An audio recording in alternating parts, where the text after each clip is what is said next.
Hi friends, அனைவருக்கும் வணக்கம். நகைக்கடன் வாங்கியிருக்கீங்களா? அப்போ உங்களுக்கான முக்கியமான 2 அப்டேட் வங்கிகள் கொடுத்திருக்கிறாங்க. என்ன மாற்றங்கள் கொண்டு வரப்பட்டுள்ளது அப்படின்ற முழுமையான தகவல் தான் இந்த வீடியோல பார்க்க போறீங்க. வீடியோவை ஸ்கிப் பண்ணாம கடைசி வரைக்கும் பாருங்க. வீடியோ பிடிச்சிருந்தா லைக் பண்ணுங்க, கூடிய சப்ஸ்கிரைப் பண்ணுங்க. வாங்க வீடியோக்குள்ள போகலாம். தங்க கடன் விதிமுறைகளில் திருத்தங்களை ரிசர்வ் வங்கியை கொண்டு வந்துள்ளது. வெளிப்படைத்தன்மையை மேம்படுத்த ஒழுங்குபடுத்தவும் இந்த விதிமுறைகளை மாற்றியுள்ளது.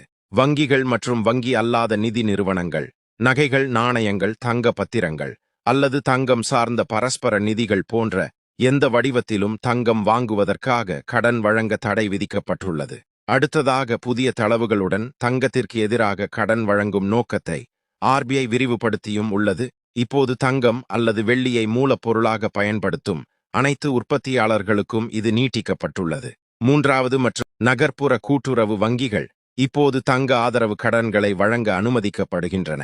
மேலும் கோல்ட் மெட்டல் லோன் திருப்பி செலுத்தும் காலம் 270 நாட்களாக நீடிக்கப்பட்டுள்ளது. அடுத்ததாக, இந்திய ரிசர்வ் வங்கி தங்க உலோக கடன் திட்டத்திற்கான வரைவு கட்டமைப்பையும் வெளியிட்டு அது குறித்து பொதுமக்களின் கருத்துக்களை வரவேற்றுள்ளது.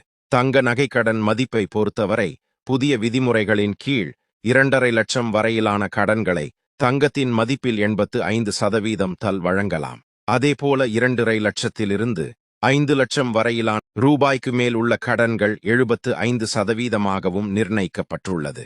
இதன் பொருள், கடன் வாங்குபவர்கள் இப்போது தங்கள் கடனின் அளவை பொறுத்து வெவ்வேறு கடன் மதிப்பு விகிதங்களை பெறுவார்கள். 2026 வருடம் ஏப்ரல் 1 தேதி முதல் அமலுக்கு வரும் வகையில் புதிய விதிகளின் கீழ் கடன் வாங்குபவர்கள் இப்போது 12 மாதங்களுக்குள் அசல் மற்றும் வட்டி இரண்டையும் திருப்பி செலுத்த வேண்டும்.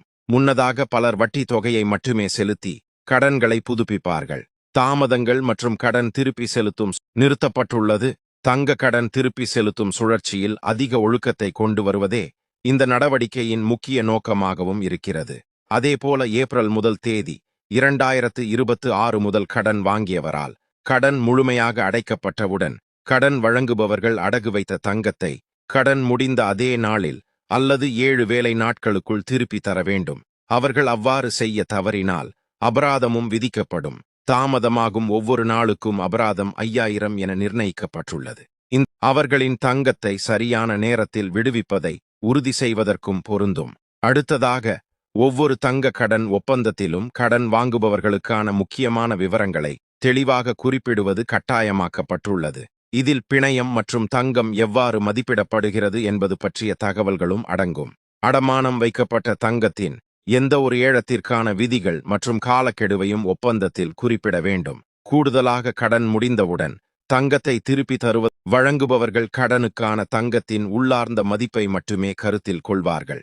இதன் பொருள், தங்கத்தில் இருக்கக்கூடிய கற்கள், ரத்தினங்கள் அல்லது செய்யும் கட்டணங்கள் மதிப்பீட்டில் சேர்க்கப்படாது. இந்த மாற்றம் அனைத்து கடன் வாங்குபவர்களுக்கும் நியாயமான மற்றும் வெளிப்படையான விலை நிர்ணயத்தை உறுதி செய்கிறது. ரிசர்வ் வங்கி கொண்டு வந்த இந்த புதிய விதிமுறைகள் அடுத்த ஆண்டு ஏப்ரல் 1 தேதி முதல் அமலுக்கும் வரவருகிறது.